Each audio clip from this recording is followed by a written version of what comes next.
فرزند زہرا یہ حالات برے ہیں. کاشانۂ بصیرت ایک ایسا مکمل یوٹیوب چینل جس پر محروم بصارت کے لیے بالخصوص اور تمام افراد کے لیے بالعموم سینکڑوں کی تعداد میں اسلامی کتب دستیاب ہیں. لہذا گزارش ہے کہ آپ اپنی ذمہ داری نبھاتے ہوئے کاشانۂ بصیرت کو سبسکرائب کرنے کے ساتھ ساتھ بیل آئیکن کو پریس کیجیے تاکہ آپ علم کے حصول کے ساتھ ساتھ مذہب اہل بیت کی اشاعت میں بھی اہم کردار ادا کرتے رہیں. کاشانۂ بصیرت. فرزند زہرا یہ حالات برے ہیں. بسم اللہ الرحمن الرحیم. السلام علیکم سامعین. کاشانۂ بصیرت کا یوٹیوب چینل میں سیمی زوار. ہم جس کتاب کو آج کل مل کر پڑھ رہے ہیں اس کا نام ہے آداب اہل منبر، اور یہ ہے ریڈنگ کا پارٹ نمبر 13 اور ہم کتاب کے صفحہ نمبر 198 پر، جہاں پہ ہم نے آپ سے خدا حافظ کہا تھا پچھلی نشست میں، ہم وہیں سے ریڈنگ کا آغاز کریں گے جہاں تک ہم نے پڑھا تھا اس سے آگے چلیں گے. اس سے پہلے کہ ہم آغاز کریں میں یہ بتاتی چلوں کہ ہم پڑھ کیا رہے ہیں. تو یہ ہے کہ ہم نے جو کہ دروغ کے حوالے سے تو پڑھ ہی رہے ہیں، لیکن دروغ مصلحت آمیز کا حکم اس کے حوالے سے ہم جان رہے ہیں اور بہت ساری چیزیں جان چکے ہیں. آئیے مزید آگے ہم دیکھتے ہیں کہ ہم کیا کچھ مزید اس کتاب میں جانیں گے. تو باقاعدہ ریڈنگ کا آغاز کرتے ہیں. لکھا ہے کہ یہاں پہ کہ شیخ تبرسی تاب سراہ سے ہے. یہ آپ کو اندازہ ہوگا، میں ہمیشہ اس نام کو پڑھتے ہوئے تھوڑا سا پتہ نہیں کیوں زبان لڑکھڑاتی ہے. سیر الف ہے. شیخ تبرسی تاب توئے سے تاب ہے. تاب سراہ کی کتاب احتجاج میں مروی ہے کہ حضرت امام حسن مجتبی علیہ السلام نے معاویہ کی اس مجلس میں جو حضرت امام حسین علیہ السلام اور آپ علیہ السلام کے پدر بزرگوار پر طعن و تشنیع کے لیے آراستہ کی گئی تھی، عثمان کے بیٹے کے کلمات قبیح کے جواب میں یوں فرمایا کہ تو اے عمرو بن عثمان، اس حماقت کی وجہ سے جو تیری جبلت اور سرشت میں ہے ان امور کی کشف میں غور نہیں کر سکتا. تیری مثال تو اس مچھر کی کہانی سی ہے کہ جو کھجور کے درخت پر بیٹھا تھا اور اس نے کھجور کے درخت سے کہا کہ اے درخت مضبوط رہنا کیونکہ میں تجھ سے نیچے اترنا چاہتا ہوں. کھجور کے درخت نے کہا کہ مجھے معلوم ہی نہیں کہ تو کب مجھ پر بیٹھا ہے کہ تیرا نیچے اترنا مجھ پر گراں ہو. حوالہ ہے الاحتجاج جلد نمبر 1 صفحہ نمبر 410. پھر لکھا ہے کہ اور علامہ ہلی کتاب تذکرہ ہے جلد نمبر 2 صفحہ نمبر 305 میں، اور محقق ثانی جامع المقاصد اور کی جلد نمبر 7 صفحہ 177 کی کتاب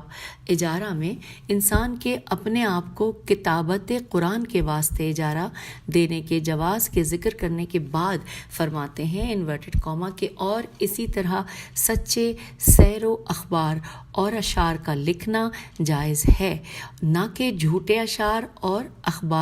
اخبار کاذبہ کا لکھنا. اور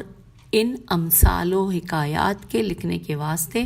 اجیر ہونے میں الف جیم یہ کوئی مذائقہ نہیں جو بے زبانوں کی زبان پر بنائے گئے ہیں. Inverted comma close. پھر لکھا ہے کہ اور ظاہراً مذکورہ صدر دونوں بزرگوں کی حیوانات کی گفتگو سے متعلق بات سے مقصود کتاب اخوان الصفا الف خ واو الف نون الف لام سواد ف الف، یہ کتاب کا نام ہے. مقصود کتاب اخوان الصفا ہے جو اس باب میں بے نظیر ہے، یا ان کا مقصود کتاب کلیلہ و دمنا ہجے کرتے ہیں، کاف لام یہ لام ہے و دال میم نون ہے دمنا. یہاں انورٹڈ کاما میں اس کتاب کا نام ہے کہ جس کو ہندوستان کے حکماء نے تہذیب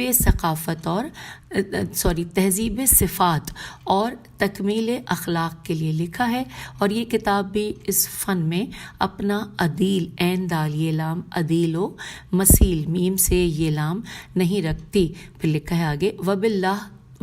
توفیق۔ اب چلیں 7ویں تقسیم کا حکم، ہم نے 6 پڑھ لی۔ 7ویں تقسیم کے حکم میں ہے کہ پس دروغ جلی کا حکم تو واضح ہے، اور اسی طرح دروغ کی قسم خفی بھی حرام ہے۔ دروغ خفی وہ ہے جس میں لفظ واضح طور پر معانی دروغ پر دلالت نہ کر رہا ہو، بلکہ دروغ کو اس دروغ کو اشارہ و کنایے کے ساتھ یا سربستہ انداز میں کہہ رہا ہو۔ دوبارہ پڑھتے ہیں اس لائن کو کہ دروغ خفی وہ ہے جس میں لفظ واضح طور پر معانی و دروغ پر دلالت نہ کر رہا ہو، بلکہ دروغ گو اس دروغ کو اشارہ و کنایے کے ساتھ یا سربستہ انداز میں کہہ رہا ہو۔ مثال کے طور پر ایسا شخص جو کبھی نماز شب نہ پڑھتا ہو اور یہ چاہتا ہو کہ حاضرین کو یہ بتائے کہ میں نماز شب پڑھا کرتا ہوں، پس حاضرین سے نماز شب کے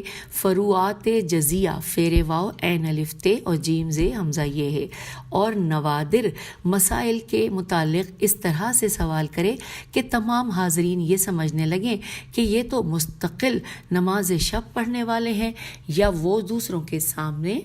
بہت کم غذا کھائے اور اس کا مقصود یہ ہو کہ لوگ اسے بہت کم غذا کھانے والوں میں سے سمجھیں، حالانکہ حقیقت میں وہ ایسا نہیں ہے، اور ایسا عمل دوسروں کو دکھانے کے لحاظ سے ریا میں بھی شمار ہوگا۔ بہرحال اس کے حکم بریکٹ میں لکھا ہے حرام ہونے بریکٹ کلوز، بلکہ بہرحال اس کے حکم حرام ہونے میں شبہ نہیں کیا جا سکتا، کیونکہ اکثر لوگ اپنے بہت سے مقاصد کو اشارہ و کنایے کے ذریعے بیان کرتے ہیں اور ان کے ذریعے دوسروں کو اپنی بات سمجھاتے ہیں اور اپنے مقاصد سے مطلع کرتے ہیں۔ بس اگر اس اشارے و کنایے میں خلاف واقع ہو یا اشارہ و کنایہ واقع کے مطابق جاری نہ ہو تو یہ دروغ ہو جائے گا اور اس پر اس کا حکم آئے گا، اور اگر دروغ اس بنا پر مخفی ہو کہ اس کے معنی قلب میں پنہا اور دل میں پوشیدہ ہوں تو پس اس کے حکم کا سمجھنا دور از فہم مسائل میں سے ہے، اور اس قسم کے دروغ کے کہنے والے کا حکم 2 مشکلوں میں منحصر ہے۔ نمبر 1، اگر چاہے کہ نہ پڑھے تو یہ بھی نہیں کر سکتا، کیونکہ ان میں سے اکثر واجب اور مستحب موقدہ ہیں جن کے پڑھنے کے سوا کوئی چارہ نہیں ہے۔ نمبر 2، اور اگر چاہے کہ پڑھے تو کس طریقے سے پڑھے، کیونکہ وہ خود جانتا ہے کہ جو کچھ اپنے خدا کے ساتھ راز کی باتیں کر رہا ہے اور اپنے حال کی خبر دے رہا ہے، یہ سب کچھ دروغ ہے جس کی کوئی اصلیت اور حقیقت نہیں۔ ہاں، وہ لوگ جو ان کلمات کے معنی کو نہیں جانتے جنہیں پڑھتے ہیں، اور وہ اس خطرے کو گزند گاف زے نون دال گزند سے امان میں ہیں، ان لوگوں کی مانند کہ جو اپنے جن حالات کی خبر دیتے ہیں ان میں صادق ہوتے ہیں، سواد الف دال قاف صادق ہوتے ہیں۔ یہ ساری مصیبت اور پریشانی تو اس گروہ کے لیے ہے جو ان کلمات کے معنی کو جانتے ہیں، جنہیں زبان پر جاری کرتے ہیں، جبکہ جو کچھ کہتے ہیں ان کے حامل نہیں ہوتے۔ اس بارے میں مفصل گفتگو ضروری ہے جو اس رسالے میں مناسب نہیں۔ اب آئیے 8ویں تقسیم کا حکم پڑھتے ہیں۔ پیج نمبر 201 پر ہم آگے ہیں۔ لکھا ہے کہ پس وہ دروغ جو اپنے لغوی معنی کے اعتبار سے ہوتا ہے اس کا حرام ہونا تو مسلمات میں سے ہے اور واضح ہے۔ جو دروغ شرعی معنی کے اعتبار سے ہوتا ہے اس کا حکم مقام پنجم میں آ جائے گا انشاءاللہ تعالی۔ اب لکھا ہے 9ویں تقسیم کا حکم، لکھا ہے پس اس دروغ کی تینوں قسمیں گناہان کبیرہ میں سے ہیں، اور خداوند عز و جل کے ساتھ جھوٹی قسم کھانے کی برائی میں بہت سی آیات اور اخبار ہیں، جن میں سے کچھ میں اس طرح بھی آیا ہے کہ جھوٹی قسم گھروں کو برباد اور ویران کرتی ہے، اور جھوٹی قسم کھانے والا اپنی اس قسم کا وبال مرنے سے پہلے دیکھ لیتا ہے، اور جھوٹی قسم نسل کو قطع کرتی ہے، اور جھوٹی قسم کھانے والے سے خدا بیزار ہے، اور اللہ تعالیٰ نے ایسے شخص پر بہشت کو حرام کر دیا ہے۔ جو اب یہاں پہ اس حوالے سے دیا گیا ہے کہ رجوع کیجئے وسائل الشیعہ جلد نمبر 16 صفحہ نمبر 119 سے لے کر 123 تک۔ پھر لکھا ہے کہ اور ایسا آدمی ان تینوں آدمیوں میں سے ایک ہے جن کے بارے میں حق تعالیٰ نے فرمایا کہ سورہ بقرہ کی آیت نمبر 174 سے ماخوذ اور سورہ آل عمران کی آیت نمبر 77 لکھا ہے کہ انورٹڈ کاما میں کہ اور نہ خدا ان کی طرف نظر کرے گا اور نہ انہیں پاکیزہ قرار دے گا اور ان کے لیے دردناک عذاب ہے. حوالہ سورہ آل عمران کی آیت نمبر 77 اور سورہ بقرہ کی آیت نمبر 174 سے ماخوذ. اب آگے چلتے ہیں پڑھنے کے لیے. ہم نے 9 اقسام تو پڑھ لی تھی، 8ویں اور 9ویں قسم کا حکم بھی پڑھ لیا تھا. اب آ گئی ہے 10ویں تقسیم کا حکم کتاب کے صفحہ نمبر 202 پر. پس پوشیدہ نہ رہے کہ ہر ایسا فعل جس کے ذریعے کوئی کسی دوسرے کو کوئی بات سمجھانے کا ارادہ رکھتا ہو تو اس کے صدق و کذب، حرمت و کراہت اور جواز کا حکم وہی ہوگا جو اس بارے میں کی جانے والی زبانی بات کا ہوتا ہے. چنانچہ علماء کی ایک جماعت نے اس کی تصریح بھی فرمائی ہے. تے سواد رے یہ ہے. اور اس قسم کے دروغ بریکٹ میں لکھا ہے دروغ فعلی فے این لام چھوٹی کی مثل و نظیر غیبت حرام ہے. پھر لکھا ہے نیز علماء نے تصریح فرمائی ہے کہ قول اور فعل کے درمیان کوئی فرق نہیں ہے. شیخ شہید ثانی قدس سرا نے کتاب کشف الربیہ کے کاف شین فے الف لام رے بے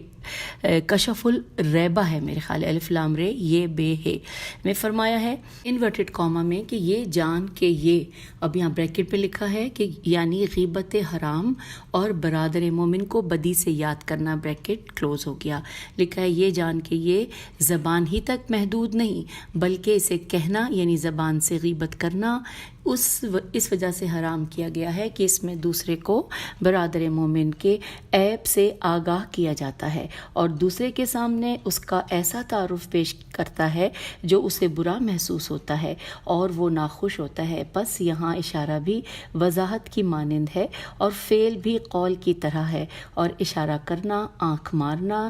رمز رے میم زے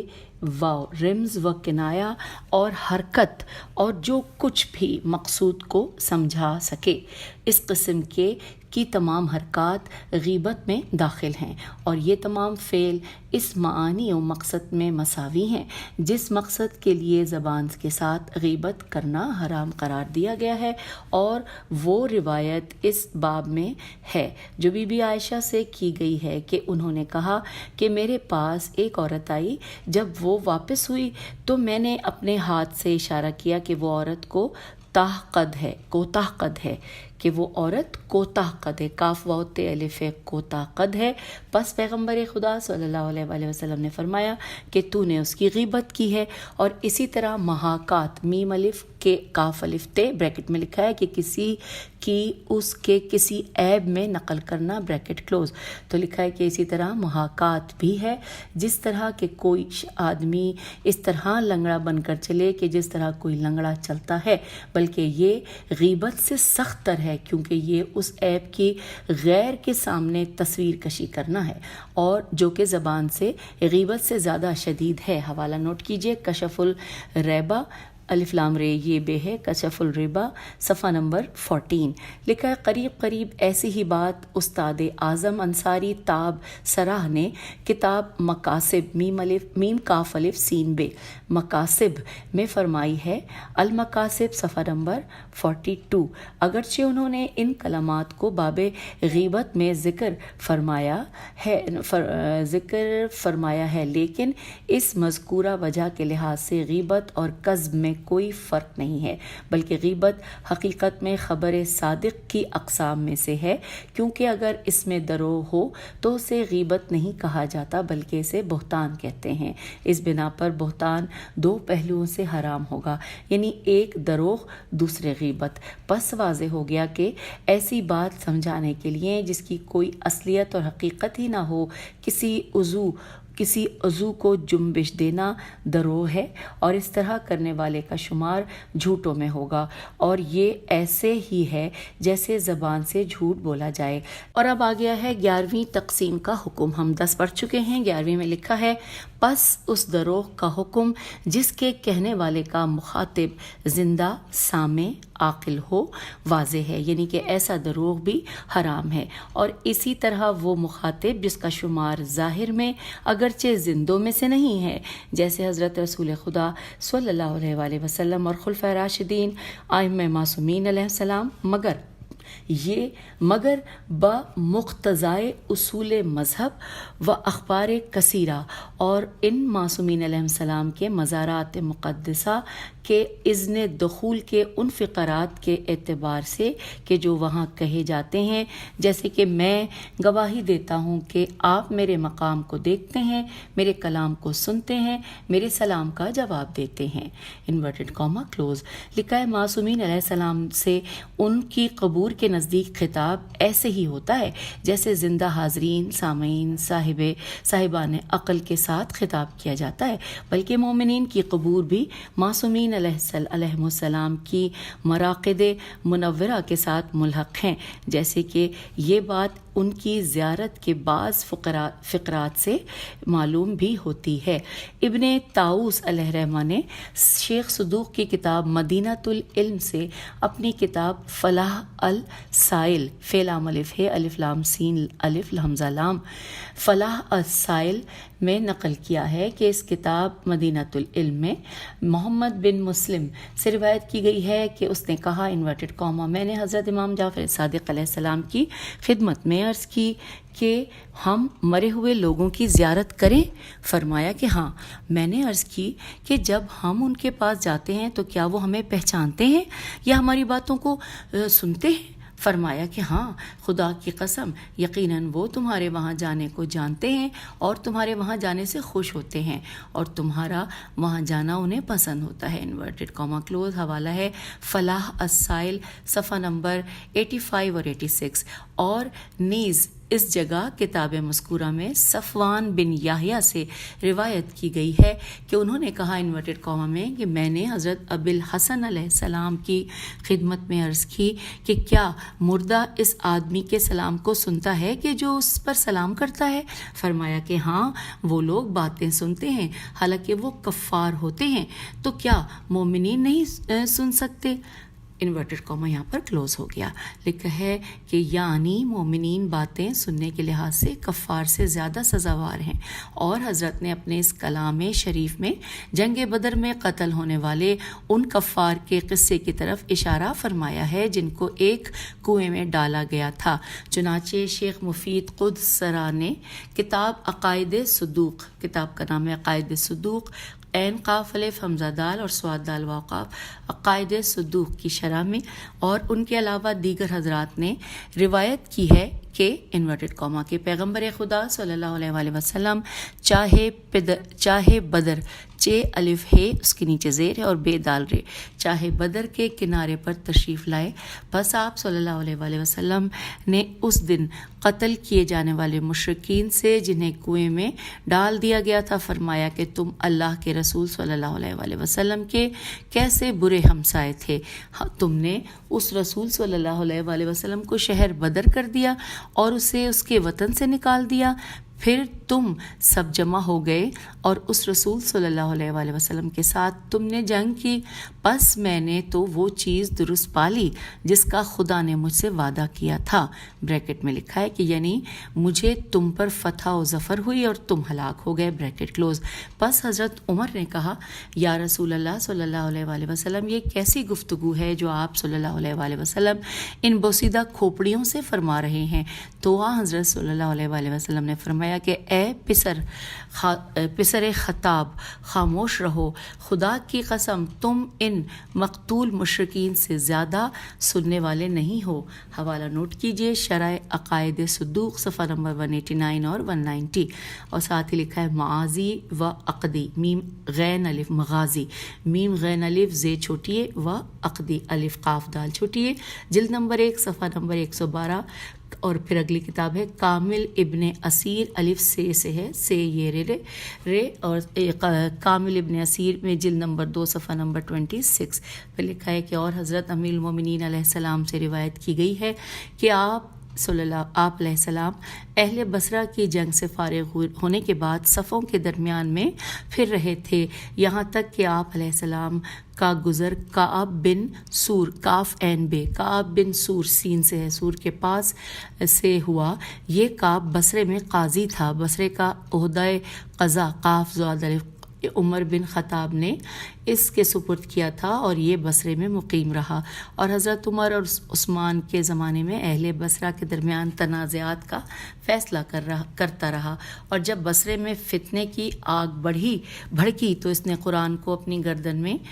معلق کیا اور اپنی بیوی اور بچوں کو ساتھ لے کر بصرے سے باہر نکلا اور امیر المومنین علیہ السلام کے ساتھ مقابلہ کیا، یہاں تک کہ کعب اور اس کے لڑکے تمام قتل ہو گئے۔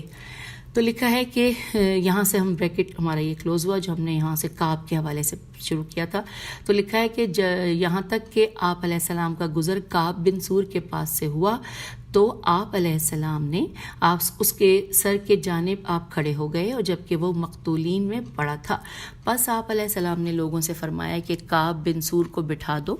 پس لوگوں نے 2 آدمیوں کے درمیان اسے بٹھا دیا۔ پھر آپ علیہ السلام نے فرمایا کہ اے کعب بن سور، جو کچھ میرے پروردگار نے مجھ سے نصرت و ظفر کا وعدہ فرمایا، اس وعدے کو میں نے حق پایا۔ اچھا سامعین، اس سے پہلے یہاں پہ جو عربی میں لکھا ہے قد، اب ہجے نہیں، وہ زیر زبر پیش نہیں ہے، قد وجدت ما وعدنی، یہاں پہ صرف اتنا بتا رہی ہوں، یہ سورہ اعراف کی آیت 44 سے لکھا ہے کہ 44 سے اقتباس ہے، اور ساتھ میں ترجمہ نیچے لکھا ہے کہ جو کچھ میرے پروردگار نے مجھ سے نصرت و ظفر کا وعدہ فرمایا، اس وعدے کو میں نے حق پایا، اور کیا تو نے بھی اپنے پروردگار کے اس وعدے کو حق پایا جو اس نے تیرے ساتھ کیا تھا؟ بریکٹ میں لکھا ہے کہ یعنی وہ عذاب جو اللہ تعالیٰ نے ناقصین کے لیے مہیا فرمایا ہے، انورٹڈ کاما کلوز۔ ہم پیج 207 پہ آ گئے ہیں۔ لکھا ہے پھر آپ علیہ السلام نے فرمایا کہ کعب کو لٹا دو۔ پھر حضرت علیہ السلام کچھ تھوڑا سا چلے کہ آپ علیہ السلام طلحہ بن عبداللہ کے پاس سے گزرے، وہ بھی گرا پڑا تھا۔ آپ علیہ السلام نے فرمایا طلحہ کو بٹھا دو، پس لوگوں نے اس کو بٹھا دیا، تو جو کلام حضرت علیہ السلام نے کعب سے کیا تھا وہی طلحہ سے کیا۔ پس آپ علیہ السلام کے اصحاب میں سے ایک آدمی نے عرض کی کہ اے امیر المومنین علیہ السلام، آپ علیہ السلام کا ان 2 مقتولوں سے کلام فرمانا کیا ہے جبکہ یہ سن نہیں سکتے؟ فرمایا خداوند عالم کی قسم، یہ لوگ یقیناً میرے کلام کو سن رہے ہیں، جیسے کہ اہل قلیب، قاف لام یہ بے، قلیب کے حوالے سے بریکٹ میں لکھا ہے، یعنی چاہے بدر والوں، بریکٹ کلوز، انہوں نے اہل قلیب نے رسول اللہ صلی اللہ علیہ وآلہ وسلم کا کلام سنا، انورٹڈ کاما کلوز۔ حوالہ ہے جمل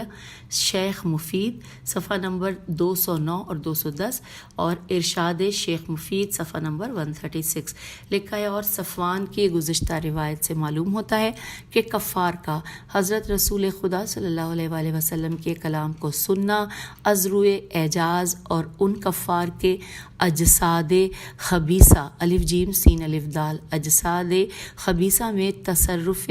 نبوی کی وجہ سے نہ تھا، تصرف یہ ہے تیسواد ریف، تصرف نبوی کی وجہ سے نہ تھا، بلکہ عوالم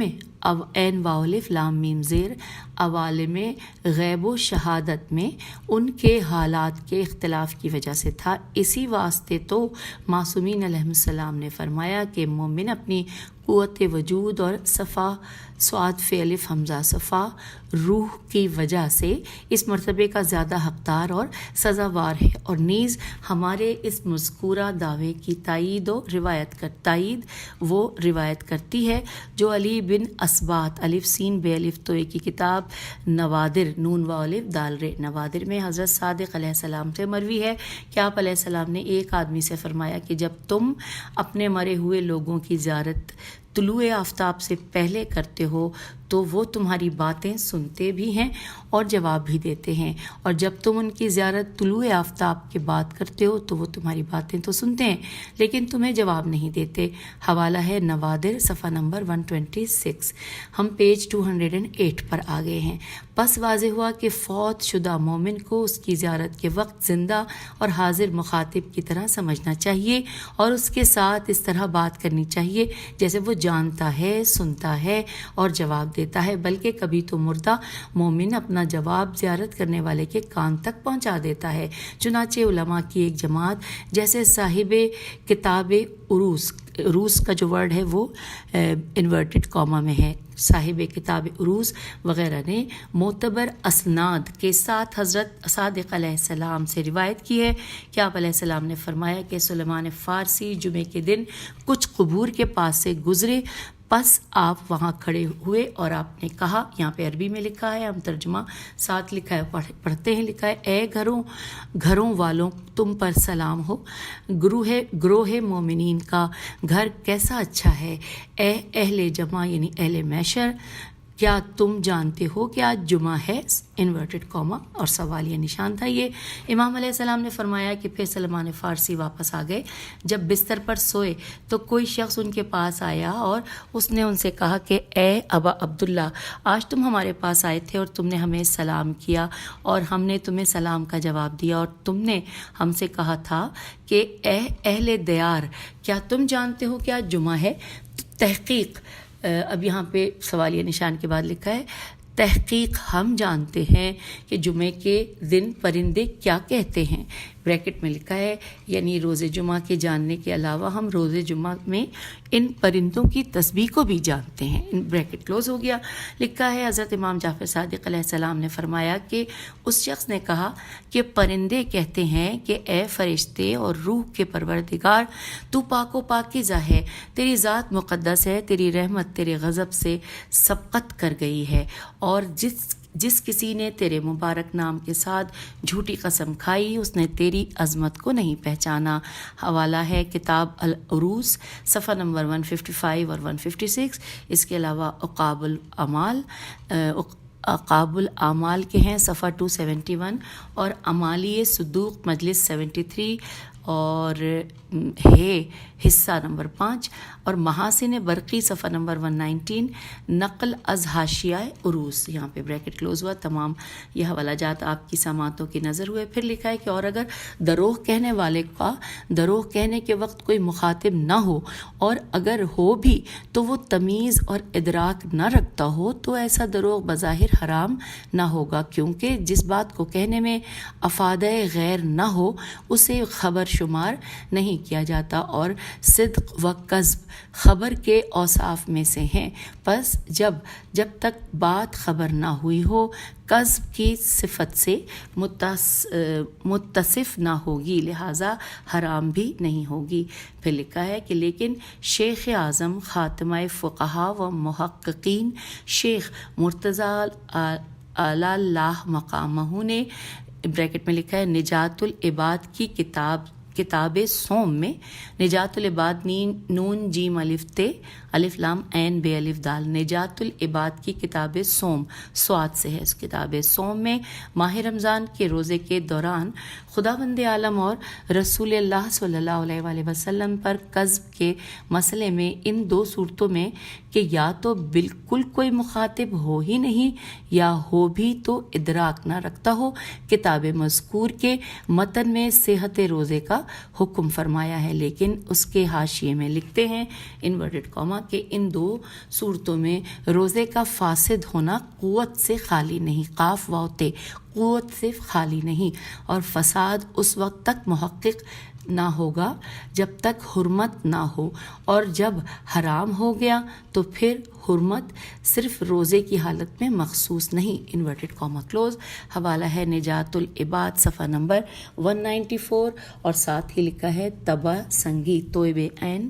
سین نون گاف چھوٹی ہے بریکٹ کلوز۔ پھر لکھا ہے آگے چلتے ہیں، اور واضح ہے کہ جب اس مقام میں خدا اور رسول صلی اللہ علیہ وآلہ وسلم پر قذف ثابت ہو گیا تو ان کے علاوہ دوسرے لوگوں پر بھی مخاطب نہ ہونے کے باوجود قذف ثابت ہو جائے گا۔ پس ان دو مذکورہ صورتوں میں ہر کذب چاہے خدا اور رسول صلی اللہ علیہ وآلہ وسلم پر ہو یا کسی اور پر حرام ہے، اور اس طرح ذاکرین اور خطیبوں کے اس گروہ کی تکلیف بھی معلوم ہوگی کہ جو مہارت کے حصول اور مشق نیز خطابت میں ملکہ کی تقویت کے لیے خالی مساجد میں جبکہ ان میں کوئی سننے والا آدمی نہیں ہوتا بالائے ممبر مرسوم انداز میں خطاب کرتے ہیں، واللہ عالم۔ آگے لکھا ہے، اب آ گئے ہم 12ویں تقسیم کا حکم پڑھنے کے لیے۔ لکھا ہے پس مخفی نہ رہے کہ محقق نراقی نون ریلف قاف چھوٹیے نے کتاب مستند میں خدا رسول صلی اللہ علیہ وآلہ وسلم اور ائمہ علیہم السلام پر روزے سیام میں جھوٹ بولنے کے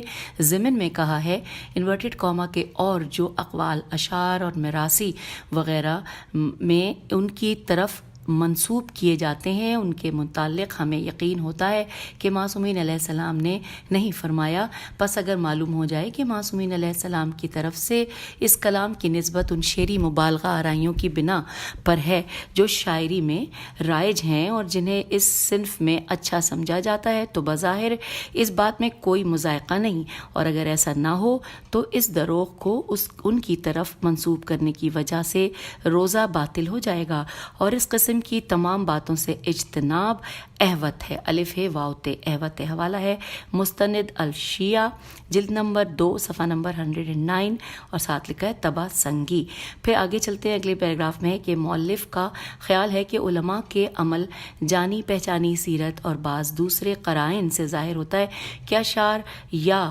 وہ نثر جو شعر سے مشابہ ہو اس میں اس چیز یعنی کہ بریکٹ میں لکھا ہے معصومین علیہ السلام کی طرف غیر منقولہ اقوال کو شعری مبالغے کے طور پر منسوب کرنا بریکٹ کلوز، تو اس چیز کی فی الجملہ اجازت ہے، اور بصورت ظاہر علماء نے اس پر کذب حرام کا حکم جاری نہیں کیا ہے۔ اس کی وجہ یا تو وہ ہے جس کی طرف مستند میں کتاب کا نام مستند میں محقق نے اشارہ کیا کہ بہت سی ایسی باتیں ہیں جو شعراء اشعار و میراثی اور دیگر مقامات میں کہتے ہیں، اور جس گفتار یا کردار کو کسی آدمی کی طرف منسوب کرتے ہیں وہ مبالغہ، تشبیہ یا استعارے پر مبنی ہوتی ہے، جن میں لفظ کے ظاہری معنی جو جھوٹے ہیں مقصود نہیں ہوتے بلکہ دوسرے معنی یعنی مبالغہ وغیرہ مقصود ہوتے ہیں، اور اس بنا پر یہ کلام قبیح جھوٹ کی آلائش سے پاک ہوتا ہے۔ اور اس بات کا سمجھنا آسان ہے کہ کلام مبالغہ، تشبیہ و استعارہ کی وجہ سے فصاحت و بلاغت کی خوبیوں کا حامل ہو کر عمدہ کلام میں محسوب ہو جاتا ہے، جس طرح کہ ملک الشعراء کاشی کاف الف شین چھوٹیے کاشی رحمہ اللہ نے حضرت رسول خدا صلی اللہ علیہ وآلہ وسلم کے جناب امیر المومنین علیہ السلام کے ساتھ اس وقت کے ایک مکالمے کو کہ جب عمرو بن عبدود میدان میں مبارز طلب کر رہا تھا اور اسے حضرت امیر المومنین علیہ السلام کے سوا کوئی جواب نہ دے رہا تھا، رشتہ نظم نون زوئے میم نظم میں اس طرح پرویا، یہاں پہ عربی ہے، نیچے لکھا ہے ترجمہ کہ پیغمبر نے فرمایا کہ یہ عمرو ہے گویا ایک دلاور اپنی آستین چڑھائے نکلا ہے۔ پھر اگلے شعر کے نیچے لکھا ہے کہ حضرت علی علیہ السلام نے فرمایا کہ یہ میں ہوں گویا زرہ میں ایک شیر کی مانند۔ یہ اشعار کی تفصیلات یوں پڑھ کے آگے لکھا ہے کہ اور ہم یقین سے کہتے ہیں کہ ان حضرات سے اس قسم کا کلام نہ تو عربی زبان میں صادر ہوا اور نہ ہی فارسی میں، اور اس کے باوجود یہ کلام دروغ حرام میں شمار نہیں ہوتا، کیونکہ خبر کا متن یہ ہے کہ رسول خدا صلی اللہ علیہ وآلہ وسلم نے فرمایا انورٹڈ کاما کہ اے علی علیہ السلام یہ عمرو بن عبدود ہے فارس جلیل، یہ لام تو امیر المومنین علیہ السلام نے عرض کیا کہ میں علی ابن ابی طالب ہوں، انورٹڈ کاما کلوز۔ حوالہ ہے تفسیر قمی جلد نمبر 2 صفحہ نمبر 183۔ اچھا، یہاں پر لکھا ہے فارس کے معنی، جو اس میں فارس کا ورڈ استعمال ہوا تھا، حاشیے میں لکھا ہے فارس کے معنی دلاور کے ہیں، اور یلیل یہ لام مدینے کے نزدیک لکھا ہے کہ یمبا میں ایک وادی کا نام ہے، تو یہ حاشیے میں تفصیلات تھیں۔ اور اب آئیے آگے چلتے ہیں، لکھا ہے اور یہ بات معلوم ہے کہ اس مقام پر اس اسم مبارک کے معنی شجاعت، سخاوت، زہادت، شہامت اور دوسری وہ پسندیدہ صفات جن کا کسی مخلوق میں پایا جانا ممکن ہے یا جن کا ہو سکنا تصور میں آ سکتا ہے. پس جو شخص بھی کسی شجاع کو کسی مورد میں جس چیز کے ساتھ تشبیہ دے یا دے سکے، پس یہ مقام اس تشبیہ کا واضح صادق مورد ہے. ہم پیج 213 پر ہیں.